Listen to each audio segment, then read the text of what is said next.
What's rocking, everybody? This is Brandon Bellotti, aka Bellotti44, coming at you with my first YouTube video. And shout out to all my high school hoopers because we got 5 tips on how to get on the college's radar. Let's get into it. See, growing up can be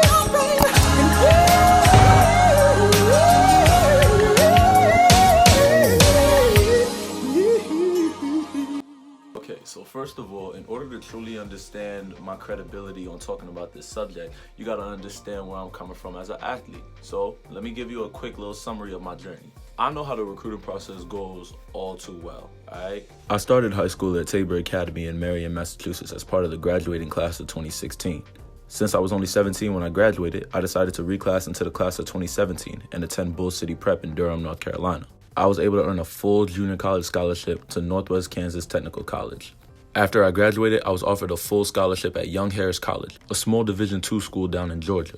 But after realizing it wasn't the right fit for me, I transferred to my current school, Elizabeth City State University, a Division II HBCU in North Carolina. Okay, now that you have a pretty good idea of my story, I'm pretty sure you can understand how I know what the recruiting process is like at this point. I mean, I've gone through it as a high school graduate, a postgraduate, a junior college freshman and sophomore, and a Division II transfer. With all that being said, let's get into these tips. Number 1. Make your high school varsity team. Showing that you can play ball at a high level is extremely important. While it's not completely unheard of, the fact of the matter is colleges don't usually recruit from schools' JV teams. There are some exceptions to this. Schools like Oak Hill, IMG Academy, Combine Academy are schools that have very prestigious basketball programs that have multiple teams that get attention from college coaches. However, even in those situations, the guys on the top team usually get the most attention. Playing high-level basketball against high-level competition is the best way to put your skills on display. So whether it's high school basketball or AAU, you want to play the best, play against the best, and beat the best. Number 2. Play during the off-season. If you want to maximize your exposure, you have to play even when your high school team is not playing. Almost every high school basketball player that wants to be recruited plays for some AAU team. You never know where coaches are going to be, so use every opportunity that you have to your advantage to put your skills on display.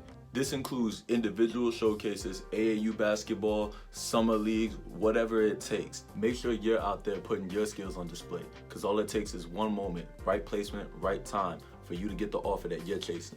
Number 3, phone calls and emails. Now, I could low-key do a whole separate video on how to email coaches, but I'll give y'all a quick summary and breakdown. You can usually find a coach's contact information on the team's website. Coaches aren't always going to pick up their phone, so anything that you want to portray in a phone call, you're going to have to tell them through the email. When emailing coaches, you always want to make sure that you include your name, class, height, weight, position, GPA, and test scores. Tell the coach what you like about their program and how you can contribute. This is where you list your strengths on the court. Be specific to the school that you're emailing. You don't want to just make a big generic email and send it out to a million coaches, because 9 times out of 10, most coaches aren't going to read them because they know that it's generic. They know that they're not the only one who got it. Make sure you're not just emailing the head coach, but every coach on their staff, all the way from the assistant coach down to the equipment manager. Anybody connected to the coaching staff, graduate assistants, whatever, it doesn't matter.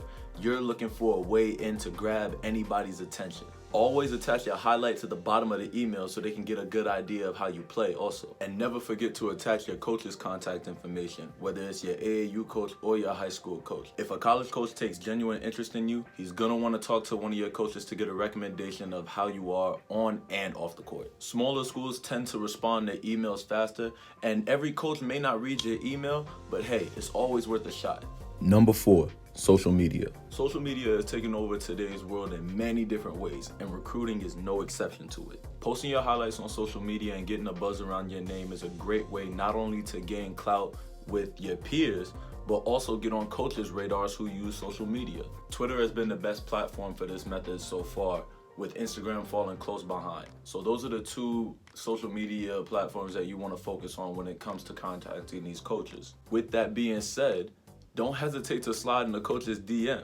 Some schools may even respond on social media before they respond to an email. Follow the school's athletic page and use it as a tool to gain some more knowledge about the potential school that you want to go to. Not only will this show your genuine interest, but it'll also give the coach a chance to know who you are on a personal level. With that being said, make sure that your social media is set up to portray the image of yourself that you want to be seen as, not only by your peers, but by the professionals and the coaches involved also. This means keeping everything appropriate, and it is a big deal. Do not let anyone tell you otherwise. You will be judged off your social media.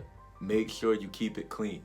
Number 5, self-marketing. Self-marketing kind of combines the methods of contacting coaches with how you portray yourself, not only through these emails and through these phone calls, but on and off the court. Let me explain. What I mean when I say that is that you are going to be judged no matter where you are if it has anything to do with your respective sport.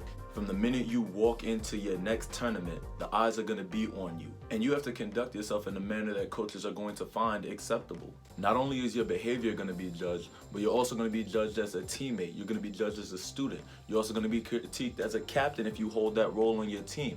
All the eyes are going to be on you 24/7.